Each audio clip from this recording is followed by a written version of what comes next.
Oh tikar tafakur, oh bau sungai Tohor yang kotor, bagaimana aku akan bisa membaca keadaan ini? Di atas atap kesepian nalar pikiran yang digalaukan oleh lampu-lampu kota yang bertengkar dengan malam, aku menyerukan namamu, wahai para leluhur Nusantara. Oh Sanjaya, leluhur dari kebudayaan tanah. Oh Purnawarman, leluhur dari kebudayaan air. Kedua wangsamu telah mampu mempersekutukan budaya tanah dan air. Oh Resi Kuturan, oh Resi Nerarte, empu-empu tampan yang penuh kedamaian, telah kamu ajarkan tatanan hidup yang aneka dan sejahtera yang dijaga oleh Dewan Hukum Adat. Oh bagaimana aku bisa mengerti bahasa bising dari bangsaku kini. Oh Kajau Lalido, bintang cemerlang tanah Ugi, negarawan yang pintar dan bijaksana, telah kamu ajarkan aturan permainan di dalam benturan-benturan keinginan yang berbagai ragam di dalam kehidupan. Ade, bicara, rapang, dan wari.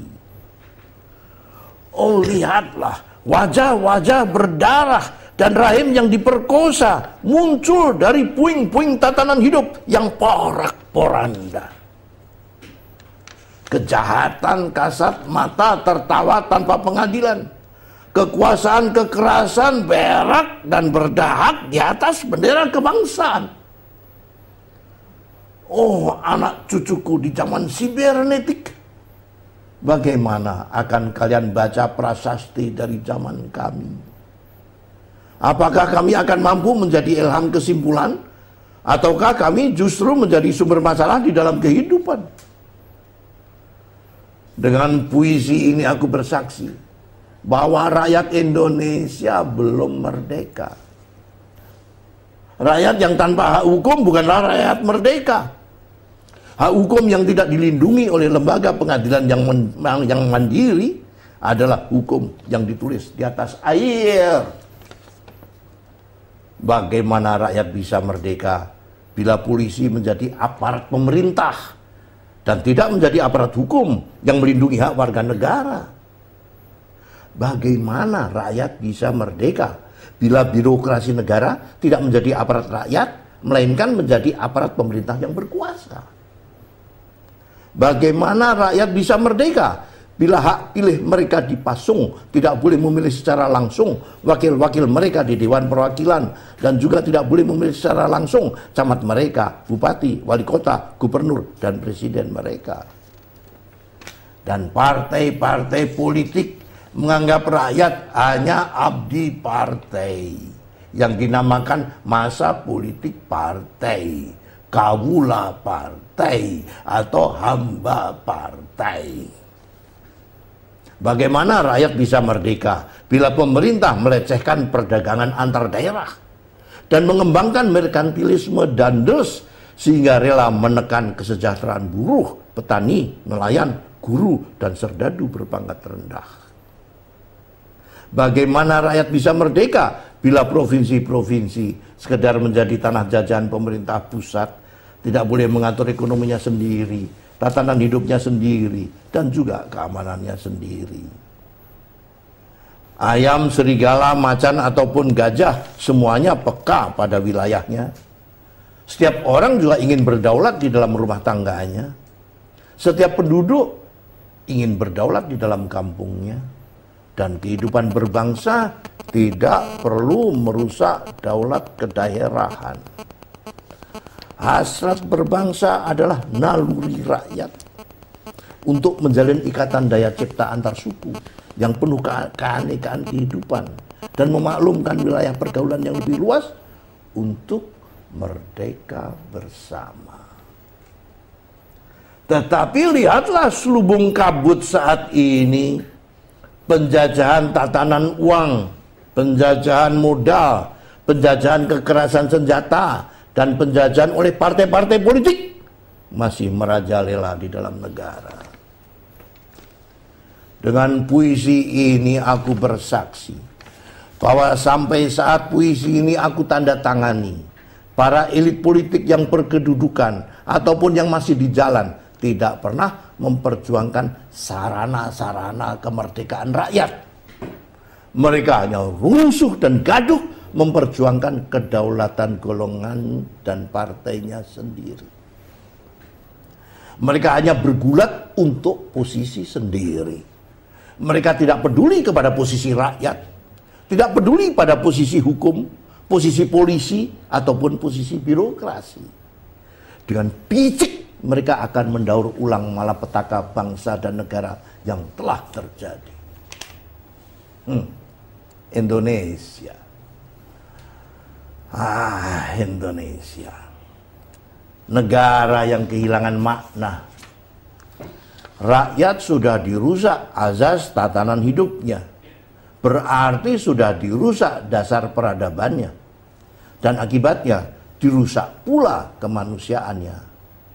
Maka sekarang negara tinggal menjadi peta. Itu pun peta yang lusuh dan hampir sobek pula.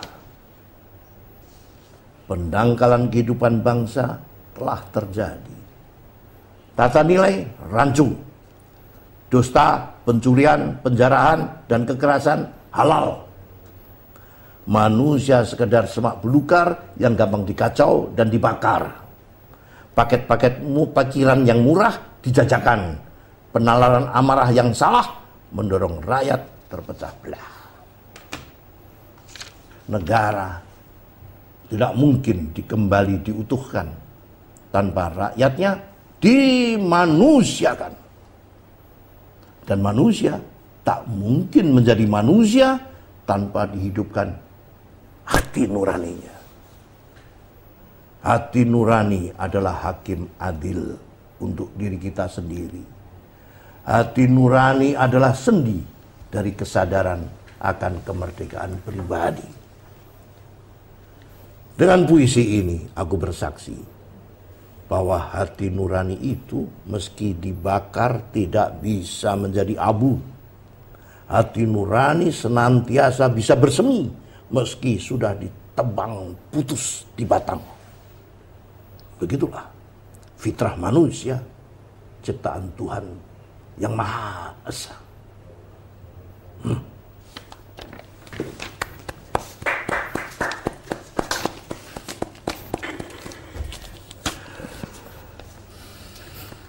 Luar biasa. Kalau saja para capres kita atau calon wakil presiden kita bisa berbicara demikian, saya rasa pasti terpilih. Nomor satu. Alangkah makmurnya negara kita kalau makna daripada kata-kata itu bisa diresap oleh mereka yang akan memimpin negara kita. Gimana? Saya kira begitu. Terutama yang harus disadari bahwa rezeki para pemimpin di Indonesia itu sebetulnya sudah mewarisi kehidupan berbangsa. Tetapi kehidupan berbangsa ini menjadi rusak karena cara bernegara yang salah. Sebab cara bernegaranya memakai tatanan Hindia Belanda.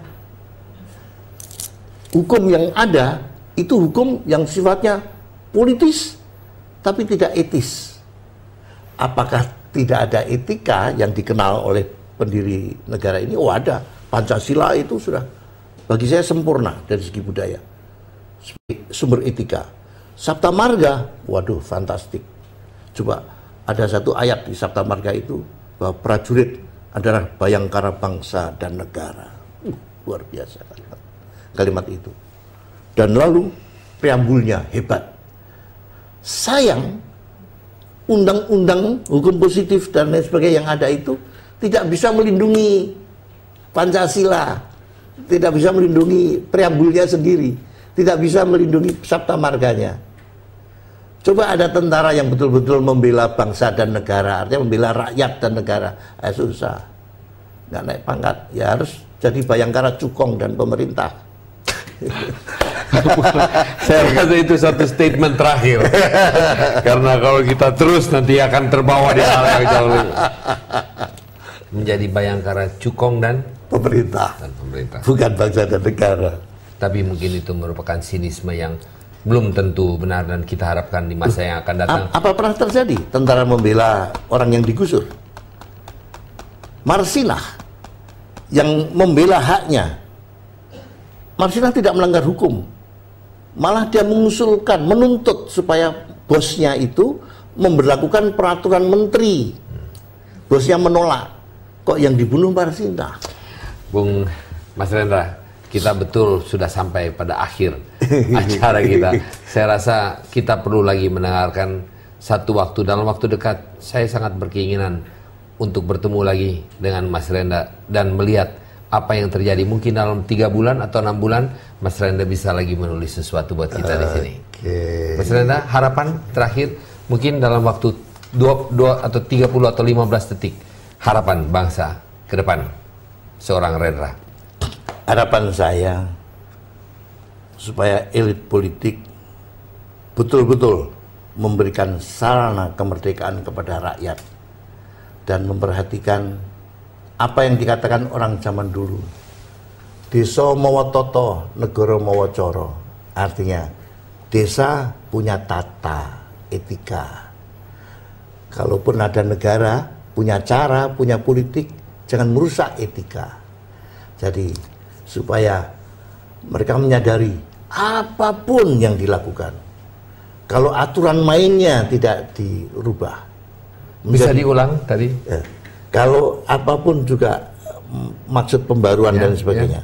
Kalau aturan mainnya tidak dirubah, artinya hukumnya tidak dirubah. Maka dan apa harus berdasarkan etika. Harus juga terkawal. Hukum yang adil dan terkawal. Jadi polisi jangan mengawal presiden. Tadi bahasa Jawanya apa? Desa mawa tata, negara mawa cara. Mas Rendra, Mas Willy, Pak Willy Brodus Rendra Bawana Rendra, terima kasih banyak atas masukannya. Terima kasih bahasa atas pembacaan syair yang luar biasa, bagusnya, cantiknya, dan juga maknanya yang tentunya kita harapkan dapat disimak oleh para pemirsa, para pemimpin kita. Terima kasih atas kedatangannya.